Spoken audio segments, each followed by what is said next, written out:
बिस्मिल्लाहिर्रहमानिर्रहीम। अस्सलाम वालेकुम। देखिए, आज हमने पढ़ना है बेसिलस सीरस।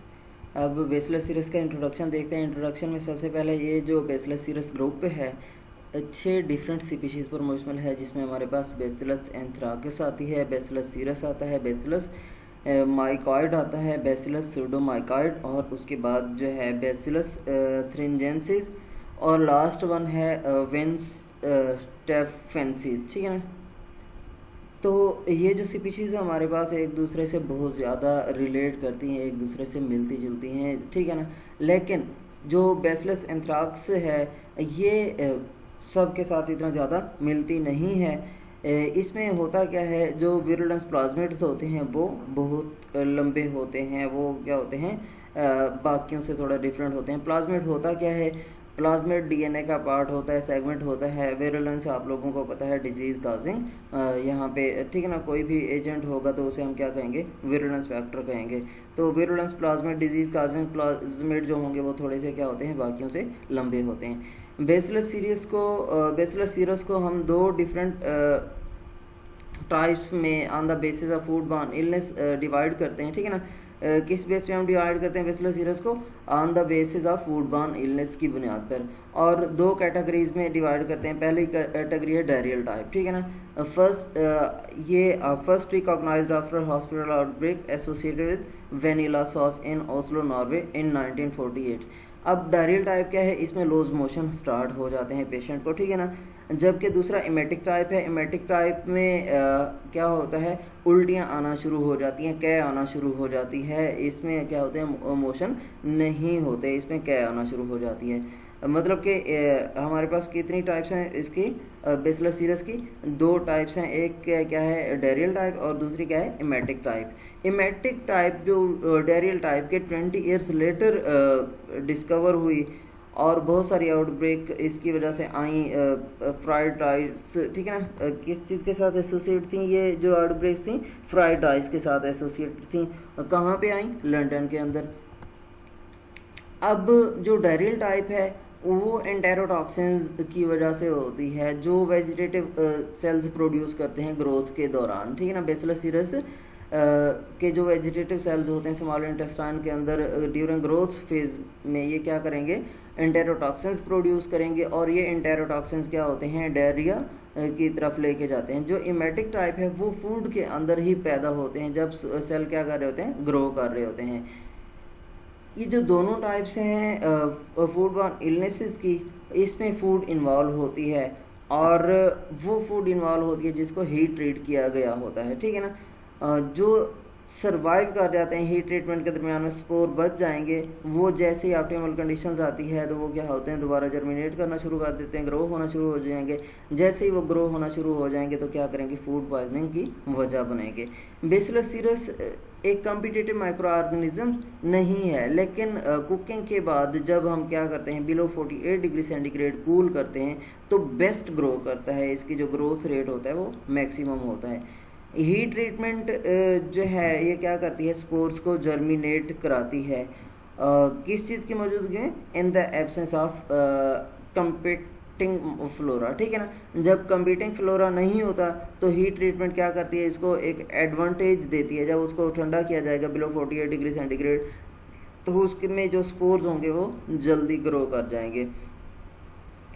अब bacillus cereus grow well with a generation time as low as 12 minute under optimal conditions. देखें, हम हमेशा बैक्टीरिया की मोस्ट जब बात करते हैं 20 मिनट जनरेशन टाइम की बात करते हैं, लेकिन ये क्या करता है, ऑप्टिमल कंडीशंस के अंदर जब कोई कम्पिटिटिव माइक्रो ऑर्गेनिजम्स नहीं होगा तो इसको हीट ट्रीटमेंट के बाद कूल किया जाएगा तो इसका जनरेशन टाइम क्या हो जाता है, बहुत कम हो जाता है, और ये अपने आप को क्या कर सकता है, जल्द ही डबल कर सकता है।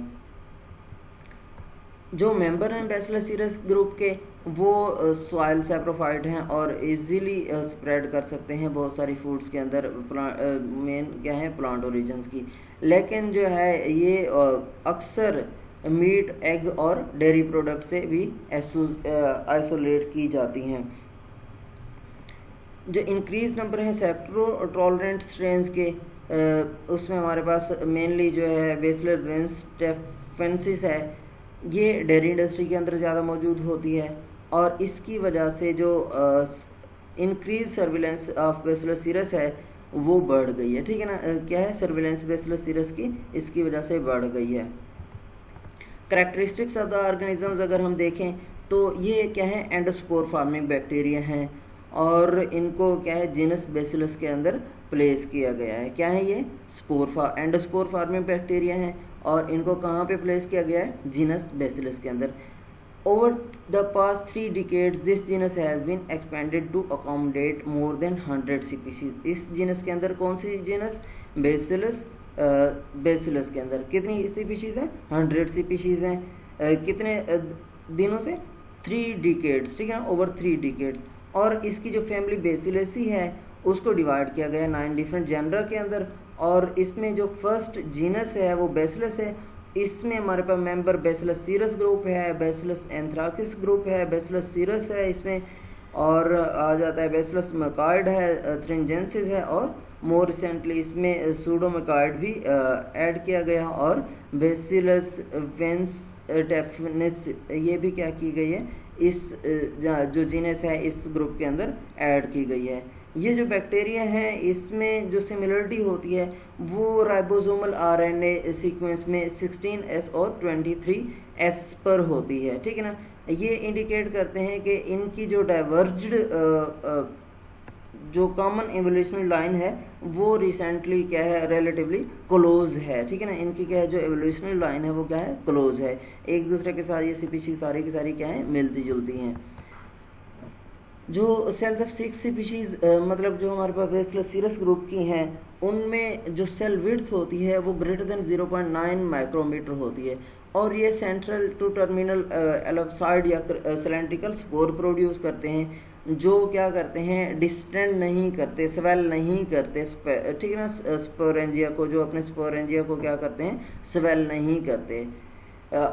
इस बैसिलस स्पीशी ग्रुप के जो बैक्टीरिया हैं वो स्पोरुलेट करते हैं, स्पोर ठीक है ना, प्रोड्यूस करते हैं मोस्ट मीडिया के ऊपर इजीली आफ्टर 2 to 3 डेज के अंदर। ये क्या करते हैं, बैसिलस जो हमारे पास स्पीशी है इसके बैक्टीरिया क्या करते हैं, स्पोर प्रोड्यूस करते हैं 2 to 3 डेज के अंदर मोस्ट मीडिया के ऊपर। और जो हमारे पास बैसिलस सीरस है या बैसिलस थ्रिंजेंसिस है ये अपनी मोर्टेलिटी खो देते हैं जब अर्ली स्टेज ऑफ स्पोरुलेशन आती है, ठीक है ना। अर्ली स्टेज ऑफ स्पोरुलेशन पे क्या करते हैं, ये अपनी जो है मोर्टेलिटी खो देते हैं। अगर हम रिजर्वायर की बात करें, सोर्सेज की बात करें कि हमारे पास से ये जो बैक्टीरिया हैं आते कहाँ से हैं, तो सबसे पहले हम बात करते हैं तो नेचर में हमने अभी देखा सॉइल इसका क्या है, बेसिक रिजर्वायर है। तो सॉइल से कहाँ पे आएंगे, प्लांट्स में आएंगे और प्लांट्स से जैसे फूड डिस्ट्रीब्यूशन होती है हार्वेस्टिंग के बाद तो अल्टीमेटली ये ह्यूमंस के अंदर भी ट्रांसफ़र हो रहे होंगे। ये जो नेचुरल इन्वायरमेंट है ये क्या कर सकते हैं, इजीली स्प्रेड कर सकते हैं नेचुरल इन्वायरमेंट से फूड के अंदर, ख़ास तौर पे वो फूड जहाँ जो क्या है प्लांट ओरिजिन की हैं। और ये ख़ास तौर पे अक्सर रॉ मटेरियल के अंदर भी मौजूद होता है, इंग्रेडिएंट्स के मौजूद होता है जो क्या होते हैं वेजिटेबल सोर्स से आएंगी, स्टार्च है, स्पाइसेस हैं। 30% सैंपल में कितनी इसकी CF यूज़ होती हैं, 10⁻² से 10⁻5 कॉलोनी फार्मिंग यूनिट पर ग्राम तक पाई जाती हैं। अगरचे ठीक है ना, ये जो है क्रॉस कंटेमिनेशन से ये क्या कर सकता है, स्प्रेड कर सकता है फूड के अंदर, जैसा कि मीट प्रोडक्ट्स हैं। High number of bacillus cereus को डिटेक्ट किया गया है कैटल फीसेस के अंदर, जिससे ये बैक्टीरिया क्या होते हैं डायरेक्टली मीट के अंदर स्प्रेड कर सकते हैं।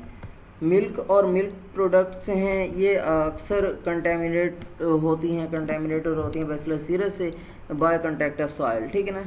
एंड ग्रास विद अडर, जब क्या कर रही होती हैं कॉज ड्यूरिंग, जब इनको ग्रेजिंग कराई जाती है, ग्रेजिंग के दौरान ठीक है ना, या इनको ओपन छोड़ा जाता है तो वहाँ पे क्या होता है, ये क्या करती हैं जब मूव करती हैं, मूविंग के दौरान क्या होगा, सॉइल से कांटेक्ट होगा या फिर ग्रास से कांटेक्ट होगा, टीट्स का, अडर का, तो ये बैक्टीरिया क्या करते हैं मिल्क, रॉ मिल्क के अंदर आ जाएंगे और मिल्क से ह्यूमंस के अंदर ट्रांसफ़र होते हैं। बैसिलस सीरस स्पोर्स ये सर्वाइव करते हैं पास्चराइजेशन पे और जर्मिनेशन के बाद ये सेल्स फ्री होते हैं कंपटीशन के लिए मोस्ट अदर वेजिटेटिव सेल्स से, ठीक है ना। क्लासिक लिटरेचर के मुताबिक जो बेसिलस सीरस है वो बिलो 10 डिग्री सेंटीग्रेड ग्रो नहीं कर सकता, और ये क्या करता है, बिल्कुल ग्रो नहीं करता बिल्कुल मिल्क प्रोडक्ट के अंदर जो 4 to 8 डिग्री सेंटीग्रेड पे स्टोर की गई हो। लेकिन जो सैक्रो टॉलरेंट स्ट्रेन्स हैं बेसिलस, जिसमें हमारे पास फेंसिस आ जाती है, ये ग्रो कर सकती है टेम्परेचर 4 to 6 डिग्री सेंटीग्रेड पे, ठीक है ना। ये एक्सेप्शन है, ये क्या कर सकती है 4 to 6 डिग्री सेंटीग्रेड पे ग्रो कर सकती है। अगर हम फूड बॉर्न आउटब्रेक की बात करें, जो number of food borne outbreaks हैं बेसिलस सीरस की वजह से, तो ये अनरिपोर्टेड होती हैं, अंडर रिपोर्टेड होती हैं। क्यों? क्योंकि इसकी वजह से जो भी डिजीज़ होती है वो बिलो 24 हावर्स के अंदर रिकवर हो जाती है, और इसकी वजह से बहुत बड़ी कॉम्प्लिकेशंस नहीं आती। जब बड़ी कॉम्प्लिकेशंस ही नहीं आती तो क्या होता है, रिपोर्टिंग भी क्या होती है, कम होती है। और कंप्लीट रिकवरी इसकी क्या है, एपिडेमियोलॉजिकल इन्वेस्टिगेशन की तरफ नहीं जाती, और बहुत सारे कंट्रीज़ के अंदर इसकी इन्वेस्टिगेशन होती नहीं है क्योंकि ये जल्द ही ठीक हो जाती है। जो डोमिनेंट टाइप है बेसिलस सीरस की डिजीज़, ये मुख्तलिफ कंट्रीज़ के अंदर मुख्तलिफ होती है। जापान के अंदर इमेटिक टाइप रिपोर्ट की गई है 10 times more frequently than dairy type, जबकि यूरोप के अंदर, नॉर्थ अमेरिका के अंदर जो डेरियल टाइप है वो ज़्यादा होती है देन इमेटिक टाइप। उसके बाद देखें ये जो एसोसिएशन है ईटिंग हैबिट्स की, ठीक है ना, इसकी जो हमारे पास बैक्टीरिया है इसकी किस चीज़ के साथ एसोसिएशन है, ईटिंग हैबिट्स के साथ एसोसिएशन है। अगरचे जो कंटेमिनेटेड मिल्क है वो रिपोर्ट किया गया कि जो काज है बेसिलस सीरस की वो क्या है, हमारे पास कंटेमिनेटेड मिल्क है, और ये क्या करता है, लार्ज आउटब्रेक काज करता है इमेटिक टाइप की जापान के अंदर। लेकिन कुछ पेशेंट्स क्या करते हैं, बोथ टाइप एक्सपीरियंस करते हैं बेसिलस सीरस की फूड बॉर्न इलनेस की वजह से कंकरेंटली। अगर हम बात करें बेसिलस सीरस स्ट्रेन्स की, तो ये 5% जो है क्या कर सकती हैं, प्रोड्यूस कर सकती हैं, both type of toxin produce कर सकती हैं, ठीक है ना। उसके बाद जो सर्विलेंस है फूड बॉर्न इलनेसेस की, ये डिफर्स करती है डिफरेंट कंट्रीज़ के दरम्यान में। तो क्या है, ये पॉसिबल नहीं है कि डायरेक्टली इसको कंपेयर किया जा सके incidence of outbreaks reported by different countries के दरम्यान में। जो परसेंटेज है आउटब्रेक्स की और केसेस हैं बेसिलस सीरस के साथ एसोसिएटेड, नॉर्थ अमेरिका यूरोप के अंदर क्या होते हैं, अप्रॉक्सीमेटली 1 to 47% वेरी करते हैं आउटब्रेक के हिसाब से, जबकि 0.5 to 33% जो केसेस हैं वो जो हैं रिपोर्ट हुए 1960 और 2005 के दरमियान में, वो वेरी करते हैं डिफरेंट कंट्रीज़ के अंदर। मतलब कि जो डिफरेंट बैक्टीरिया हैं वो क्या होते हैं, डिफरेंटली एसोसिएटेड होते हैं। ये जो greatest number of reported bacillus cereus outbreaks हैं और जो केसेस हैं आइसलैंड से, नेदरलैंड से और नॉर्वे से हैं, ठीक है ना। बहुत सारे जो रिलेटिवली ठीक है ना, फ्यू आउटब्रेक्स की बात की गई है, साल्मोनेलोसिस की, कंपाइलोबैक्टर की और इंट्राइटिस की नॉर्वे और आइसलैंड के अंदर। ये यहाँ पे क्या कहना चाह रहा है, ये कहा गया है कि जो जापान के अंदर हमने अभी बात की, नेदरलैंड के अंदर बात की, नॉर्वे के अंदर बात की, तो यहाँ पे जो साल्मोनेला और कंपाइलोबैक्टर की वजह से आउटब्रेक हैं वो कम है, लेकिन जो हमारे पास बेसिलस सीरस की आउटब्रेक्स हैं वो ज़्यादा होती हैं, ठीक है। ये जो दो आउटब्रेक्स हैं कौन कौन सी, साल्मोनेला की और कंपाइलोबैक्टर की वजह से, ये ज़्यादा रिपोर्टेड होती हैं यूरोप और यूनाइटेड स्टेट के अंदर। जो बेसिलस सीरस है नेदरलैंड, ठीक है ना, नेदरलैंड के अंदर 1993 एंड 1998 के अंदर ये रिस्पॉन्सिबल था 12% आउटब्रेक्स का, जो ये काजीडेप एजेंट के तौर पर आइडेंटिफाई हुआ। ताहम एक्चुअल इंसिडेंस जो बेसिलस सीरस के थे तकरीबन 2% थे टोटल नंबर ऑफ केसेस के, क्योंकि जो most cases food borne illnesses के थे वो अननोन थे, उनकी टियोलॉजी क्या थी, बिल्कुल नहीं जानी गई थी, उसका बारे में पता नहीं था। यहाँ तक आप लोगों का कोई सवाल हो तो आप पूछ सकते हैं।